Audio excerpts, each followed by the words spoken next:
안녕하세요, 토토무당입니다. 실제 당첨 내역이며 함께 하신 분들 모두 축하드립니다. 조합은 매일 무료로 드리고 있으니 편하게 문의주세요. 구독, 좋아요, 알림 설정 한 번씩 부탁드리며 금일 분석 시작하겠습니다. 금일 해외 축구 발베이크 대 위트레흐트 경기 분석 시작하겠습니다.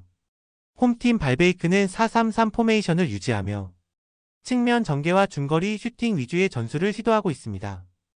하지만 최근 7경기 연속 무승이라는 부진한 흐름 속에서 팀 전체의 경기력과 집중력이 동시에 흔들리고 있습니다. 주축 수비수 보겔스와 미드필더 반 오스크의 부상 공백이 여전히 메워지지 않으며 수비와 중원 간 간격 유지가 무너진 상태입니다. 원정팀 위트레흐트는 4-2-3-1 포메이션을 활용해 경기 조율 능력이 뛰어난 미드필더 라인을 중심으로 점유율을 확보하는 전술을 구사합니다.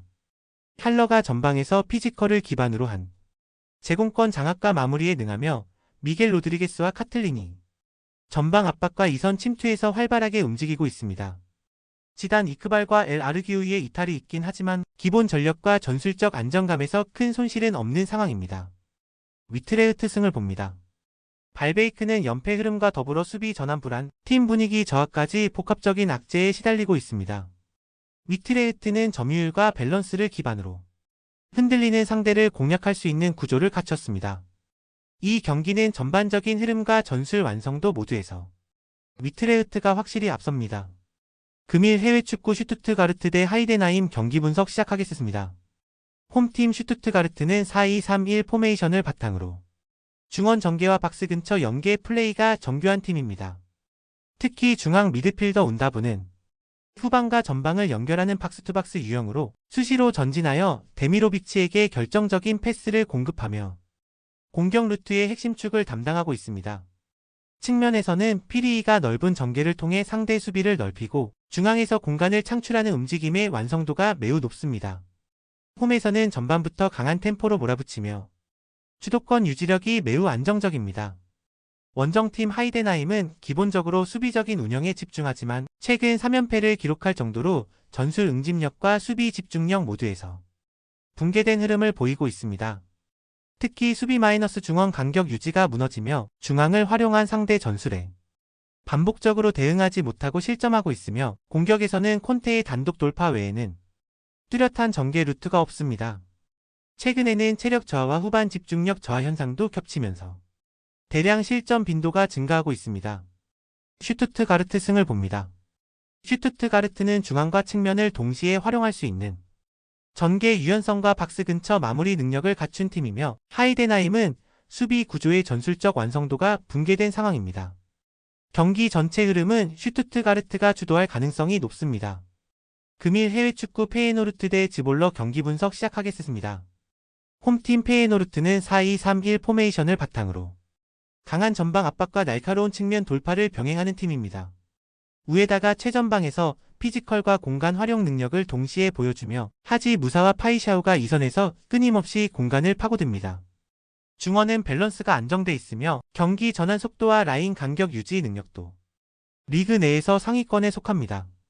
원정팀 즈볼레는 동일하게 4-2-3-1 포메이션을 유지하고 있으나 중원 압박과 수비 집중력에서 불안한 모습을 자주 보이고 있습니다.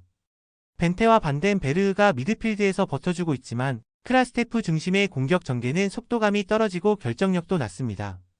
특히 수비진이 압박을 받을 경우 라인이 무너지는 빈도가 높으며 이로 인해 뒷공간 노출이 자주 발생하고 있습니다. 페예노르트 승을 봅니다. 페예노르트는 안정적인 중원 구조와 빠른 템포를 바탕으로 공격과 수비 모두에서 높은 효율을 보이고 있습니다.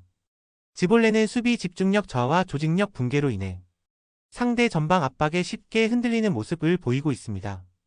이러한 흐름은 페예노르트가 홈에서 확실하게 경기를 풀어나갈 수 있는 이상적인 환경입니다. 금일 해외 축구 파리 생제르맹 대 니스 경기 분석 시작하겠습니다. 홈팀 파리는 좌우 전개와 하프스페이스 공략에 특화된 구조로 이강인의 템포 조율과 크바라 덴벨레의 컷인 돌파가 유기적으로 결합되고 있습니다. 전방 압박 회복력이 뛰어나며 빌드업 후 침투 전환 속도가 리그 최상위 수준이다. 특히 중원에서의 탈압박 측면 확장 세컨볼 회수까지의 사이클이 매우 정밀하게 작동됩니다.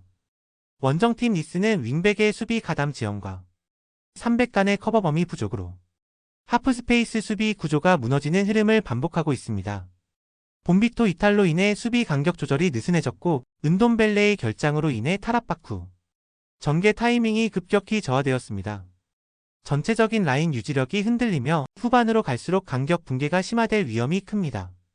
파리 생제르맹 승을 봅니다. 파리는 측면 확장과 전환 타이밍에서 전술적 완성도가 높으며 니스는 반복적인 수비 간격 붕괴와 빌드업 불안정으로 인해 경기 흐름을 안정적으로 끌고 갈 여지가 부족한 상태입니다.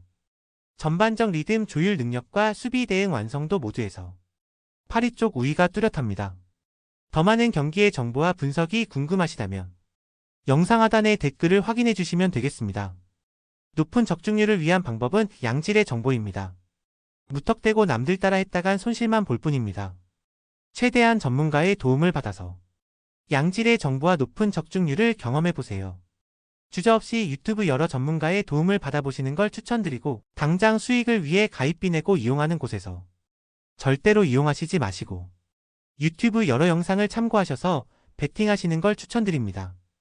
오늘도 영상 시청해주셔서 감사드리고 건승하는 하루 되시길 바랍니다.